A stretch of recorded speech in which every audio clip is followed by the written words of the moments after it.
my story as TrOyMaN is the little brother who is learning all the proper lessons on how to be the proper big brother. I feel like I've done a lot of taking under the wings of different people who I've looked up to in my childhood years and teenage years. And alongside of that, I've found myself learning a lot of lessons through their mistakes more so than their triumphs. So kind of focusing in on that and making sure that I don't hit the same mistakes has kind of shaped TrOyMaN into being who he is, and that's personally and musically. Is there a certain mistake that you've seen that sticks out to you that you've really tried to avoid? I feel like the mistake that I've seen a lot growing up is when people allow their pride to truly get into the way of their decision making, or just being around people who don't necessarily know how to admit when they're wrong. I've seen situations that started with that completely go left field. I feel like that's been one of my greatest lessons received is humility and just being able to, to just know when to fold it, man. You can't be right every time, so. Now, let's dig a little deeper here. Yeah. Where were you born? I was born in San Francisco, California, at Kaiser Permanente off of Gary Street. Roughly around 2 or 3 years old, my parents relocated me to Oakland. Really, my mother relocated me to Oakland. My dad stayed in San Francisco. And I've been there ever since, from about 2 to 13, 14. I went through middle school there. Was going to start high school, but then I ended up relocating to Atlanta, Georgia. Been there ever since. And what was the reason for the Atlanta move? The reason for the Atlanta move was definitely, my mom had 3 boys. I was the oldest of 3 at the time. And just having 3 boys in Oakland, like Oakland is completely engulfed in poverty and gang violence and drugs and just all different kind of stuff. So raising 3 boys in that environment, I could see how it can place a specific amount of nervousness on a mother. So with her looking at us, she eventually knew that this was not the place to raise 3 kings. So she did what she needed to do. It was a smart decision. Were there already friends or relatives in Atlanta? Yeah. Okay. There were already a lot of our family from, my grandmother was born in Anniston. My great aunt, she was born in Anniston. My mother was born in Anniston. My first cousins were born in Anniston. A lot of people, like our great aunts and uncles, were still located in Anniston, but once we end up moving from Anniston to California, a lot of people from Anniston that didn't go to California end up migrating to Georgia. And from there, we kind of just made the southern and west coast connection from there. And what state is Anniston in? Alabama. Okay. Anniston is in Alabama, yeah. I have a lot of family in Anniston and Oxford. It's a lot in Birmingham and Montgomery as well. Now, you mentioned your parents here. You mentioned what I would assume was a split of some sort. Yeah. My parents split up when I was about, when I was about 1.5. They kind of were on a rough patch in the leading up to me being born. Like, I don't think that they were really seeing eye to eye all the time or as much as they used to when they were younger. But it wasn't necessarily any bad blood. Like, there wasn't any, yelling at the top of the lungs. It was just an agree to disagree. So I can honestly say I was still made out of love, which I'm very thankful for. Were they ever married? No, they never married.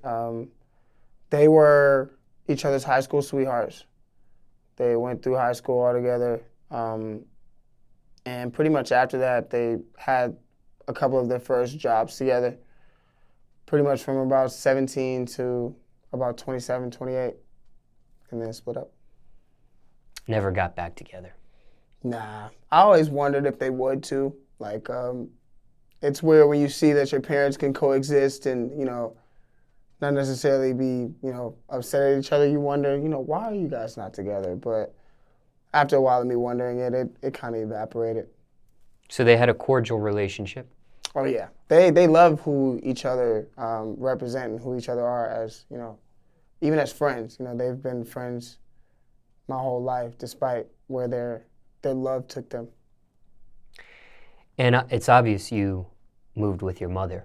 Yeah, I was a bit of a mother's boy growing up, especially being the first. It was kind of easy to fall into it. But yeah, I followed my mom wherever she went. And even though you would live with your mother, your father was still consistent in your life? Definitely. My father definitely figured out his ways of remaining consistent in my life and my brother's life. He, whether we were in front of each other in the sake of, you know, being at neighboring cities, or whether I was in San Francisco, or whether I was in Atlanta and he was in San Francisco, the communication between the both of us was pretty spot on. We talked, if not every day, every other day. So he did a good job. Were there ever times you would actually live under his roof growing up? My dad always had a room for me at the places that he would stay. I roughly remember 3 places of his in San Francisco. So, and each and every one of them, I did have my own room. So, I did spend a lot of time with him, even outside of permanently staying with my mom. And if somebody's watching this and not familiar with San Francisco or Oakland, how far apart are the two? It's a rough 35-minute drive across a bridge, 35, 40 minutes at max with traffic. Yeah, it's not too far at all. The cities are completely different. There are nice and bad parts in each city, but for the most part, you know, it's the Bay Area, so you'll definitely find love and a lot of stuff that can be or have improvement in these cities. So, Looking back at your life, hindsight 2020, did this split affect you at all? oh, definitely. The split between my parents definitely affected me. After a while, with them not being together, you wonder if it's you. You wonder if it's, you know, maybe just the fact that you're here, you know. You didn't ask to be here, but that doesn't necessarily change the results of, you know, what's happening. So I feel like a lot of the times I would put myself in the middle of their happiness, whether it had anything to do with me or not. But they did a good job at relaying the message and letting me know that, you know, it had nothing to do with me. And the love that they both provided for me separately and together truly beat all. Now, every circumstance is different. Is there anything you would say to somebody watching this interview, hearing your story, that may be going through a split of their parents themselves? Obviously, ages and distances can all be different here. Everybody's circumstance could be unique. But is there something you would say to somebody watching this, who's going through those motions? I would definitely say try not to have too much judgment. I feel like being in those situations in the middle of them, at that, you find yourself forming opinions about a situation that you necessarily have nothing to do with, you know, and that'll end up hurting you more than the people who are involved in it. Like, there was a lot of times where what my mom and dad would be going through, if my dad did something that frustrated my mom, I would just immediately inherit the frustration of my mom, but not knowing that my mom could possibly be wrong with this frustration that she has. So the best advice I can give you is just do your best to stay out of it. Love them both equally, and separately if they decide that they don't want to be together, and realize that it has nothing to do with you. Ever had to deal with a step-parent? Yes. Honestly, my step-parent is one of my first step-parents is the reason why I'm rapping. My brother's father, we have a different dad. When my mom started dating him, he was very, very prolific in hip-hop. He was in this group within the Bay Area called the Street Thugs. They were signed to Tupac's label, actually. And I would just spend countless of times with him in the studio, countless hours. I remember years and years going through with me just kind of learning more and more of the ropes of how they would work in the studio. So my stepfather's probably the reason why I'm doing this. Care to share what his stage name was? His stage name was Pound. It was an acronym. I forget what the acronym stands for, but of course, POUND. Of course, the name of the group was Street Thugs. Yeah. And does he actually teach you how to rap? How he taught me was more so just me being observant. Okay. I don't feel like he had methods. I didn't tell him at that young of an age that I wanted to do it. I think he just truly realized that I enjoyed it, that I enjoyed the energy of creating, creating something on the fly. I would always watch him like he had this stereo system in his room. He had his notepad, and despite how long he stayed at work for, despite, if he had anything extra to do outside of work, he would go at least for an hour, 2 hours in front of that, in front of the boombox and write. And to me, that's when he felt the most like himself. So I guess I truly took onto that and that energy of what it possessed. And I was like, I think I could do that. Now, was it more so him just having you there around because, I don't want to say the word babysitting, but because he was watching you and had that type of responsibility? Or did he actually want you to get into music himself? It was a bit of both.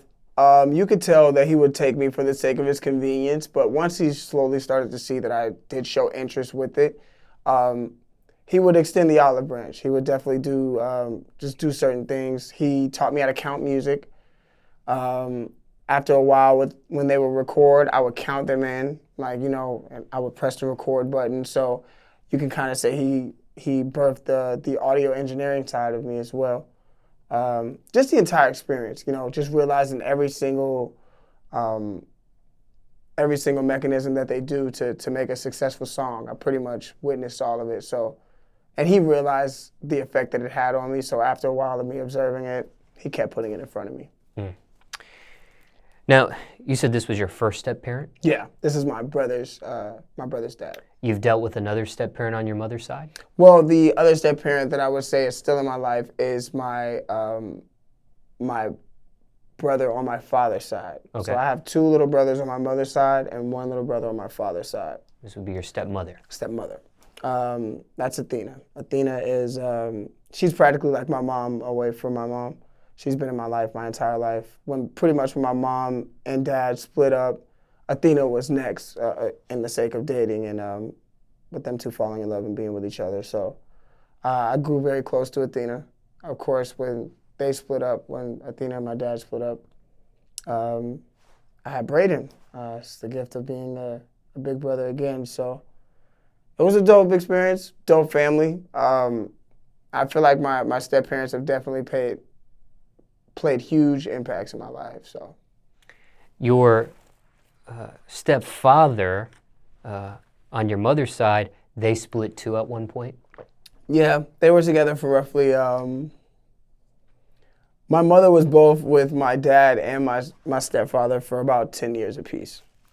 Pretty much her longest relationships and only relationships. Yeah. Now, it sounds like with what you've described here, you've had a good relationship with each step-parent. Oh, yeah. Sometimes when I do an interview and we talk about a person's step-parent in their life, it's the opposite. It's a toxic relationship that they go through. Mm-hmm. Why were you able to get a good relationship with each of these step-parents? And sometimes I do an interview with a person and it's a toxic one. I feel like each person is different. As much as the situation presents itself, sometimes step-parents are placed in situations where they put negative energy in the situation because maybe they're brought into the relationship for the wrong reasons. I feel like that's probably the most striking difference because I can definitely tell you that, even with my mom and my dad being together, my mom and my stepfather being together, and my dad and my stepmother being together, the introduction for them was extremely pure. Just who they represented in that moment for themselves and, what they wanted to attract. I feel like it was extremely natural. And, once my dad brought Athena around, like just the love that Athena showed me was almost like I was her own kid.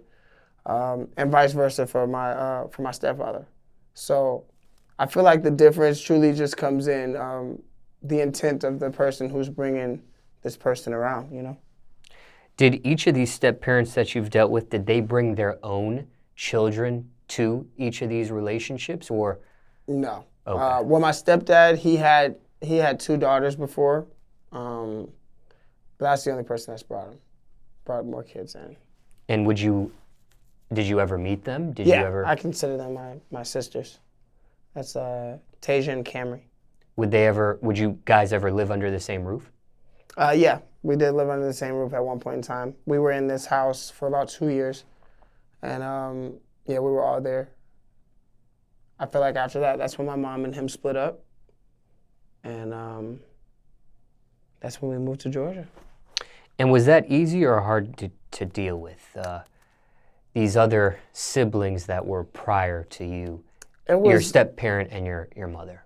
It was easy to deal with in the sake of sticking together. It was hard to deal with in the sake of space because you had to share it with so many kids. But once you realize, you were helping your parents by, keeping quiet about how you felt about it more than voicing it and stressing them out, then, you grow to cope. And do you remember what ages these step-parents come into your life? I mean, what age you were when these step-parents, or what grade perhaps?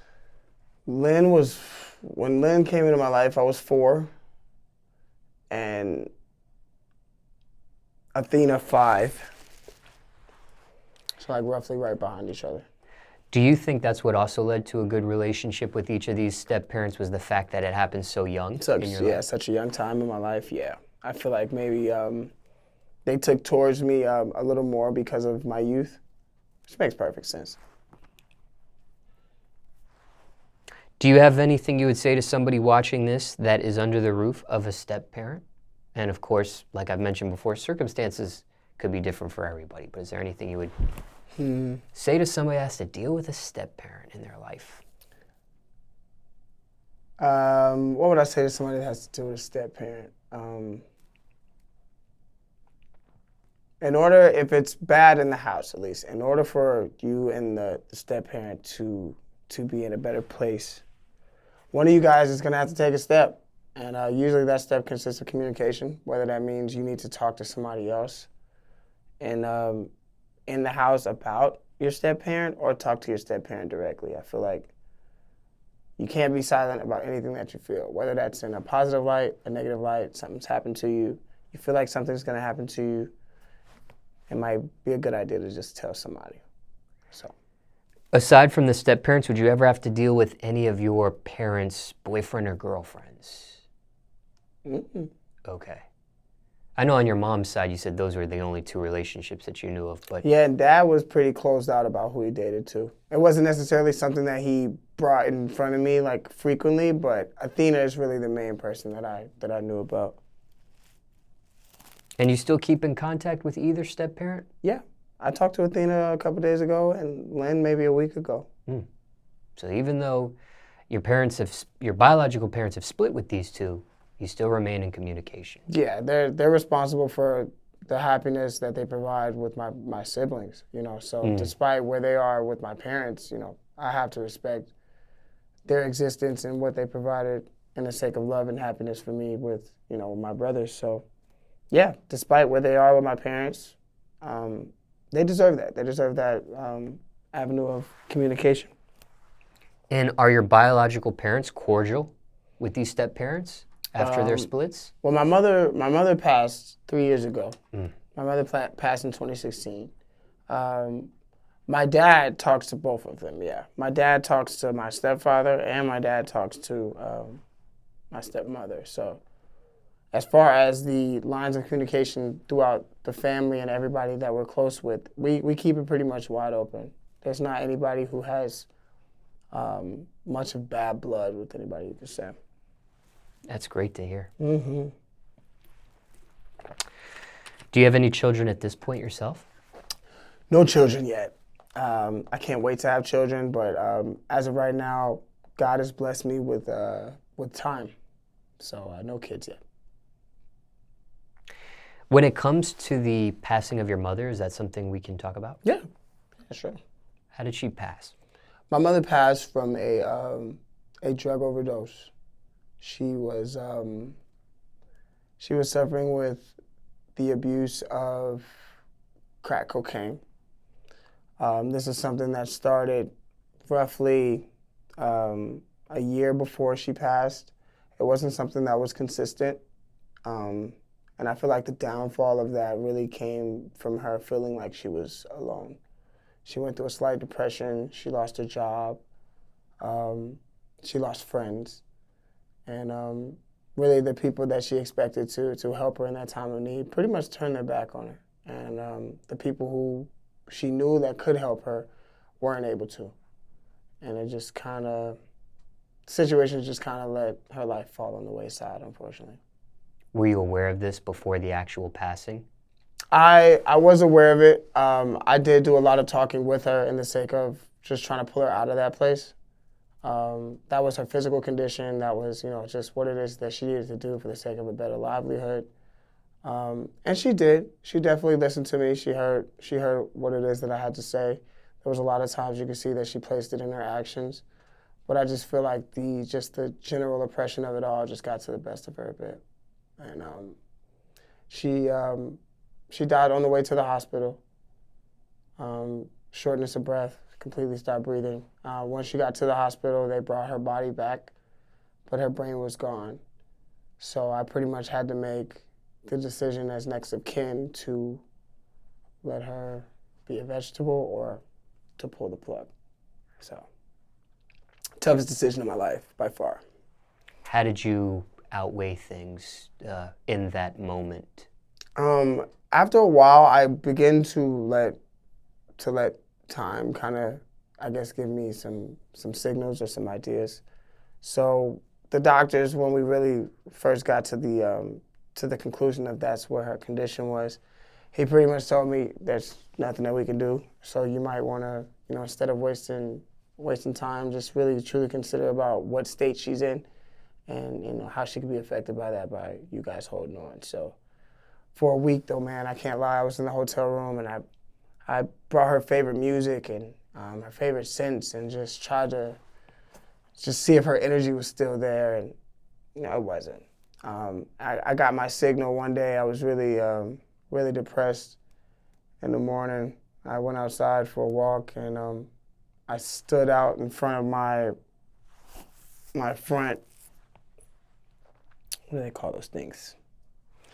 My front porch. Stood out in the front porch. And this butterfly comes and flaps its wings directly in front of my face. It had to be like this close. And once the wings made its way inward towards my face, I felt this overwhelming energy that pretty much sent chills throughout my entire body. And I felt like it was her. I felt like she had transcended into a completely different life, and that was her way of saying, it's time to let me go.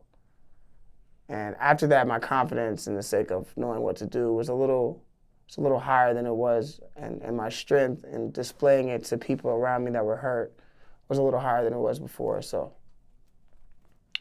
did your biological father, did your stepfather have any say-so in this decision-making? No. Of course, I did consult with them, just for the sake of them being in their lives pretty much longer than I have.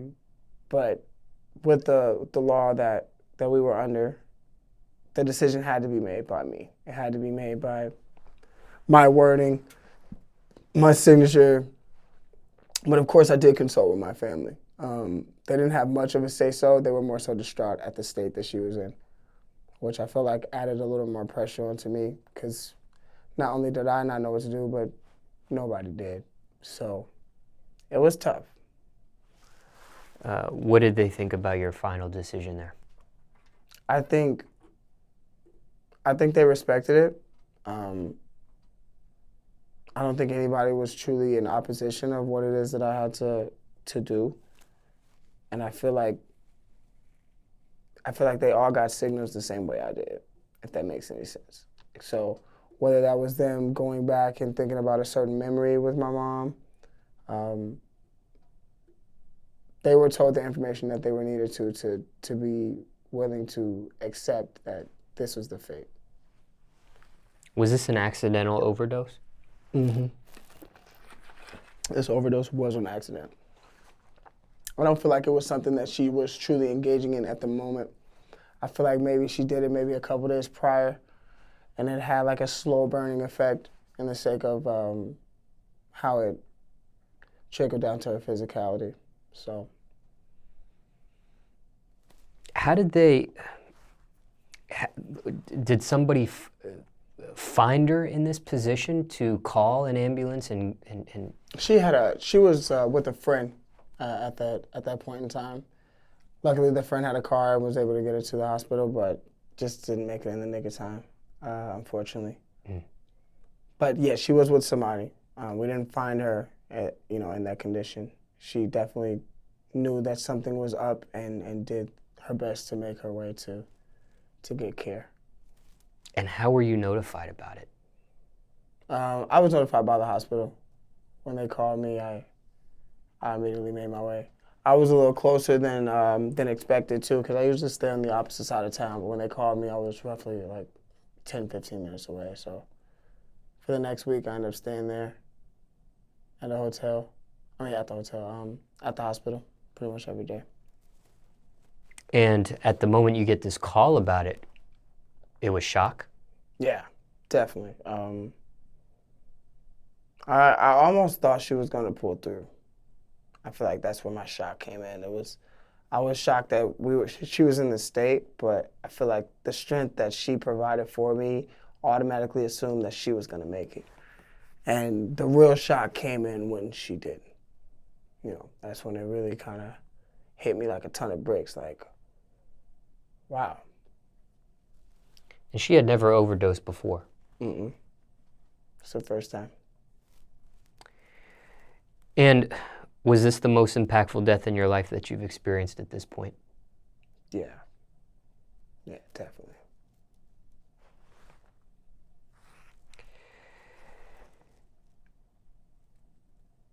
Do you remember the last time you spoke to her or had seen her before this happened? I remember maybe talking to her a week or so before. I pretty much talked to my mom like every day or every other day, but this time in particular, I think maybe 4 or 5 days went by where I didn't talk to her. But my mom was my best friend, so it wasn't a long time. I pretty much talked to her the most out of everybody. It was a good conversation or left on a good note? Yeah, of course. I feel like that's where I made more peace in making my decision, is knowing the fact that, me and my mom have always been on good terms. You attend her funeral? Yeah, of course. Was that your first funeral ever? No. I've been attending funerals my whole life. Some people stop. Yeah, I feel like that funeral in particular definitely made me consider it. I did attend a funeral after that, and I can tell that my energy was more so shifted towards just absorbing energy, realizing that life runs its course and pain is just as necessary as happiness. How did you cope with the passing of your mother since? I talked to her. I realized and I told myself that she isn't gone. She's just not here. I've gotten clear indications that she's listening. I have pictures of her. My dad, when at the funeral, he gave me a pack of actual Polaroid pictures of him and her when they were 18. Just pretty much seeing how I was conceived, like just the love that they were in, which I thought was dope. I look at those a lot. I feel like she talks to me through those. I feel like I kind of relive her life through those pictures when I see it. Like, I talk to my dad, I say, where's this picture taken? And he'll take me all the way back to where the picture was and what house they were at, what block it was on. So it's almost like a nice form of time traveling a bit. I know sometimes when people get, when they go through a death of this nature, some get counseling, some get therapy, some get the help of a mental health professional. Did you get any of this sort of stuff going through the death of your mother? I started drinking a lot. I ran away from my friends. I ran away from Georgia. I almost blamed Georgia for the death of my mom. Smoked tremendous amounts of weed. I mean, tremendous amount. I feel like that's really the main thing that's kind of helped me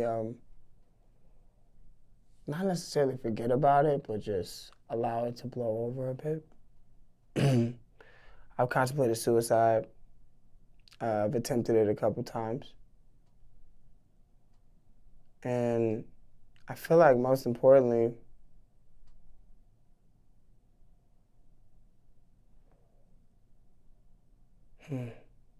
Take your time. I feel like the way that I've been able to overcome it, at least, is just by, it's been key things. Like, there's this quilt that has my mother on it that I got from the funeral home. When I would get really sad, I would use that quilt. There's just certain key indications, from photos to voicemails that she's left me to, I've had videos of her. I would just go back and watch it. Sometimes I would fight tears, but eventually I end up telling myself, you end up overcoming a lot of this pain and becoming stronger the minute you let it go. So I just started diving into just where my emotions are at the moment. If I'm thinking about it, think about it. If you're gonna be happy about thinking about it, be happy. If you're gonna be sad, be sad. If you're gonna be angry, be angry. So.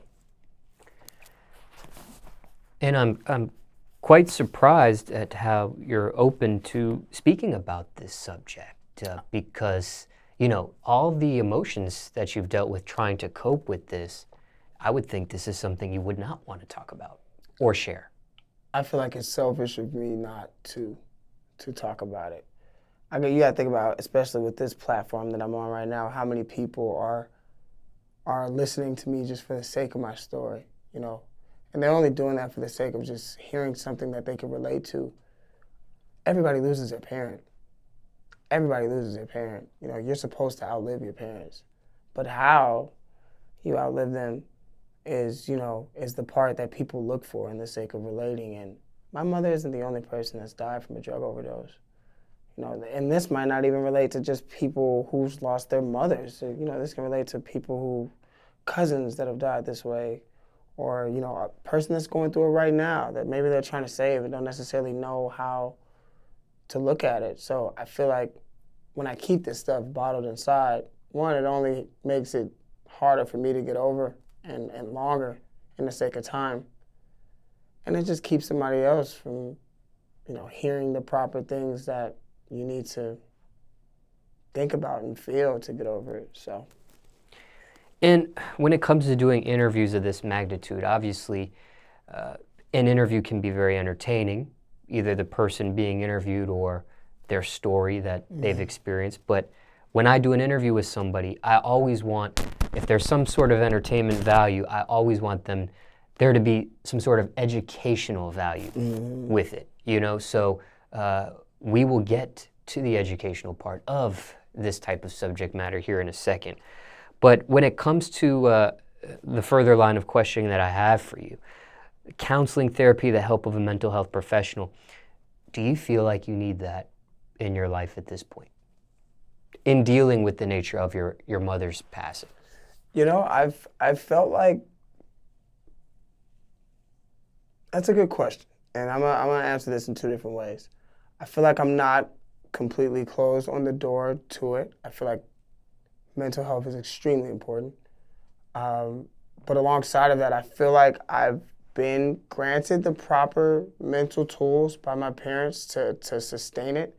But I'm not going to sit here and claim that I am perfect. So there could be a point in time where I feel like, I need help sorting my thoughts. I need help thinking about what it is that I'm thinking about. But as of right now and going through some of the hardest decisions I've had to make in my life, I feel like I'm good. I feel like I'm good in the sake of needing counseling or to lay my experiences on the table for somebody to tell me how to deal with them. I feel like I'm doing it at a pretty efficient rate, but who knows? The way my life is going, certain things can be subject to change, but I'm never too proud to admit that I need help.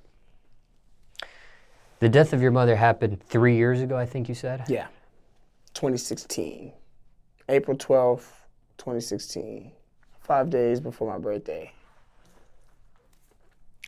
And there's also a time in your life when you become a part of this this music contest on Netflix. Mm-hmm. That's roughly about 2 years after her death. I moved to California the year after her death. I made April, which is an album I have on Spotify called A Period, Realized Infinite Life. Kind of a dedication of her. Then the second year, I came back to Georgia, and I wasn't going to do competitions anymore, but something told me to do another one, and did this one, and here we are. And some of the stuff that you've experienced, like the alcohol, the suicide attempts, the depression and things of that nature, that was all before the competition. Yeah. Mm-hmm. That's something that I truly, when I was in California, I endured all of that by myself. There's also something you said that, maybe I'm not saying the right phrase you said, but something about blaming Georgia. I feel like more so than it was the state of Georgia, I feel like it's just when a person doesn't necessarily have the true means of providing for themselves or the people that, that they have with them, like their children and stuff, Georgia doesn't necessarily extend help as much as you'd imagine. I mean, they do, but they're extremely selective.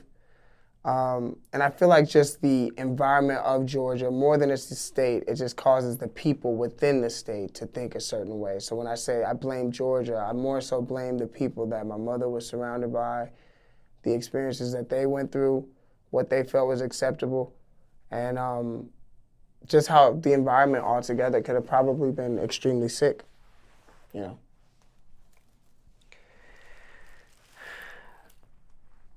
Do you think this death could have been prevented? No. I think that, especially just going back and looking at life, nothing happens on accident. There's no such thing as coincidence. So to think this could have been prevented is me living in denial. It's me driving myself crazy on what I think that I, could have done. Yeah, I could have done a lot of things differently that probably wouldn't have made her, even be in that position, I feel like, but it doesn't help anybody. I have some questions in relation to that I didn't ask yet about the overdose, and if it's too much to answer, then Sure. You let me know. But the actual overdose that she experienced, was it just an overdose of that actual drug of cocaine, or was it a mix of things in her system? I want to say it was definitely a mix of things in her system. I feel like more than it was just cocaine, I feel like it had something to do with cigarette intake, cocaine, probably other opioids and stuff that she consumed that probably just had a huge impact on her breathing. Because the breathing is the reason why, she died. She didn't get as much oxygen to the brain that she needed. So that was the reason why. And I think you said she was inconsistent with the drug use, but did she ever try to go to some sort of rehab or some sort of professional help dealing with this, or it was more so her own doing when she would be inconsistent? Yeah, it was strictly on her.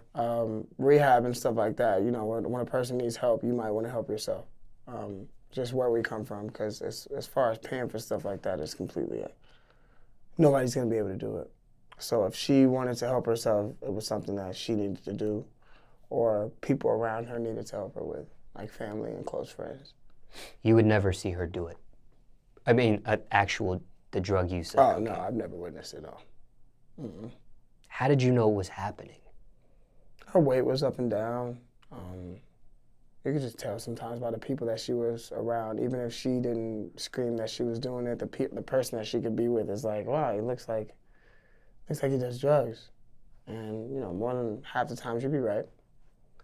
But, no, I've never seen her do it in front of me, and I don't think it was something that you necessarily notice, like, unless you spent a lot of time around her and you've seen the ups and downs. If you were with her in that certain moment when she was small, then she was Nikki, you know. But if you've seen her before when she maybe had 20 or 30 pounds more, you wonder where the hell did all that go. So just different key indications like that. Whenever you would question her about it, she would be open and honest with you, or she would be in denial of this stuff? I was pretty embarrassed to ask about it. I almost never did until it started to make me upset. And then at that point, when she started to see how much it made me upset, she tried to stop doing it. So. I know you said that you said something to the fact that maybe some actions you could have done could have prevented this, or maybe I'm misconstruing the word. Yeah, not necessarily any actions that I could have done. It's just more so just going back in the sake of thinking about how you can't undo the actions that you've done. There's none in particular, but, you know, everybody could have done a lot of things different, pretty much. Let's say somebody's dealing with a parent or a loved one that is abusing a certain type of drug. Maybe hasn't experienced the overdose moment yet. What do you say to somebody watching this? And of course, circumstances could be different for everybody, the certain drug and all that, but is there anything you would say to somebody watching this? Because I mentioned education before. Is there anything you would say to somebody that's going through something similar? It's a very touchy area to be in, especially being a child. They automatically disregard what it is that you're saying. They think they know what they're doing. The best advice I can tell people, it's not going to be words that I would think that you should tell your parent. It's more so that has something to do with you. And that's just be patient, you know. Once you show what your intent is on how much you care for this person, just be patient. Don't try to take the stuff from them. Just don't do crazy stuff like that, because you end up just amplifying situations that don't necessarily need to go there. So just be patient. Get your point across as quickly and as briefly as you can, and pray. You know, because at the end of the day, this is something that a person is doing to themselves. It doesn't have much to do with you. And then also, too, in another thing you would say to somebody, the death of a parent overall, okay, not the drug stuff, but dealing with the death of a parent. Anything you would say to somebody watching this on that end of things, coping with the death of a parent and things of that nature? Just let it out. I find myself a lot of times trying to hold back tears. Just let it out. That's your parent. In my opinion, the spirit and the soul of your parent is truly just overcoming you and being downloaded into you. You know, you have to realize that when your parents are gone, they're just gone in the physical, and everything that they've learned and lessons that they've acquired all the way up until this point are almost passed down to you inevitably when they pass. So, yeah.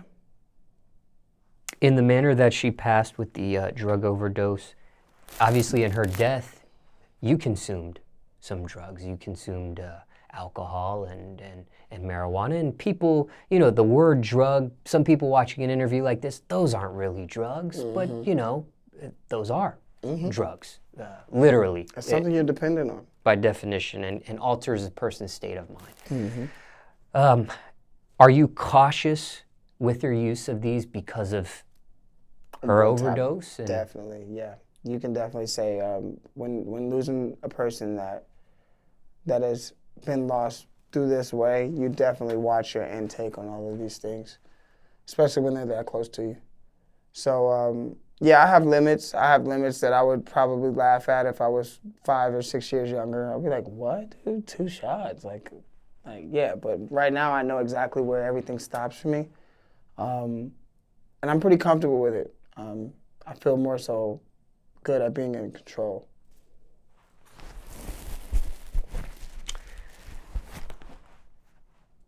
What do you miss the most about her? Is there a certain characteristic of me asking that sticks out to you when I ask you that question? I miss her laughs. Her sense of humor was great. She laughed at everything that was hilarious. And just hearing her kind of repeat it, seeing her smile, dude, you know, just the simple stuff, more than it was about anything in particular, what she cooked or, you know, stuff like that. It was just hearing her voice, you know. Is there a favorite memory of her you could share with us today?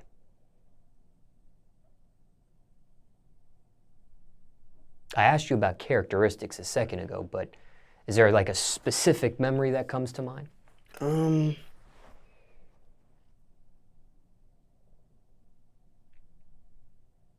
If not, that's okay too.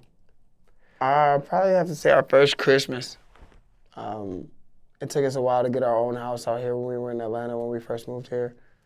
Our first Christmas, just all together, just the whole holiday time was pretty memorable. It's like she did everything by herself for the first time. I mean, the gifts, the clothes, the house, the car, everything. She did it all by herself, and it felt good, you know. It felt like she made it evident that she didn't need anybody but us. Talk to me about this album, April. Okay. This was solely dedicated to her? This whole album was about her?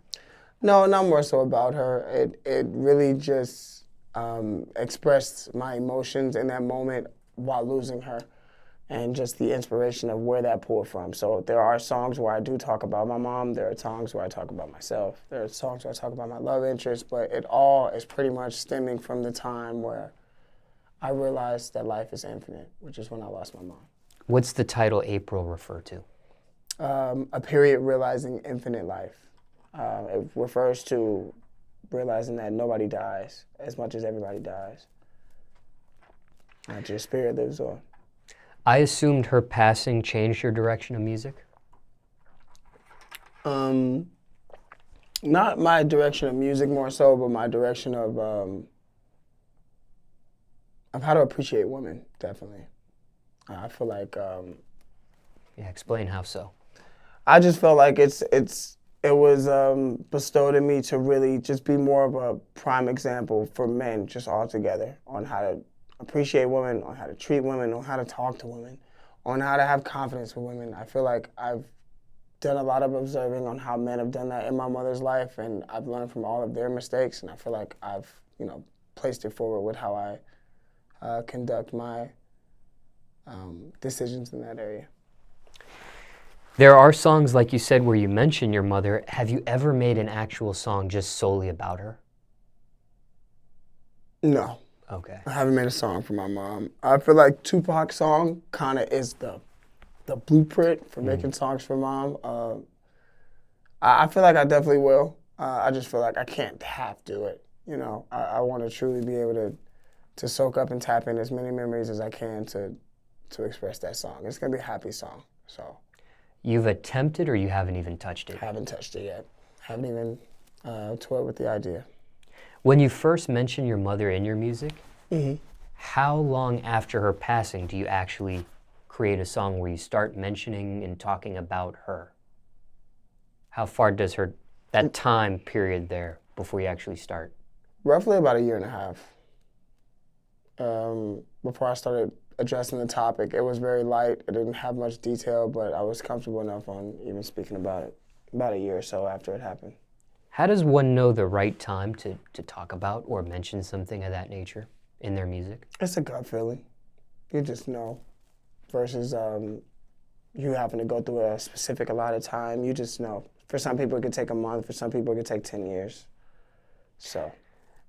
In these songs where you would mention her, when you would create this music, you would get emotional? No, I feel like I went through the emotion. That part of me going through the emotion made it easier for me to talk about it at this point. How did other family members feel about this album after it was released? They They were elated to hear what I had to say. That with me being the artist in the family and the older brother, the first son of hers, they knew that my perception was some sort of perception to definitely take into. So nobody was opposed to it. Everybody was pretty much had ears open. So, and enjoyed it too at that. I felt like I did a good job at representing her. Your mother's witnessed your music career. Yeah. What do you think she would think about where you're at now with it, and in terms of that Netflix competition? I feel like she's responsible. I feel like her passing and her being, closer to the energy with God, with oneness, has truly allowed her to make some decisions happen from heaven in the sake of aligning these opportunities for me to capitalize on, because she knows where my capability resides. So I feel like she would be proud, of course, but more than that, I feel like she's definitely had a hand in this. And the name of the show on Netflix slipped my mind. Care to share what that is so people watching, if they're not familiar? The name of the show on Netflix is called Rhythm and Flow, hosted by T.I., Cardi B, and Chance the Rapper. And you're on the first season. Yes, I'm on the first season. I am in 7 of 10 episodes of the first season. And people can stream that on Netflix if they want. Yeah, people can stream that on Netflix right now.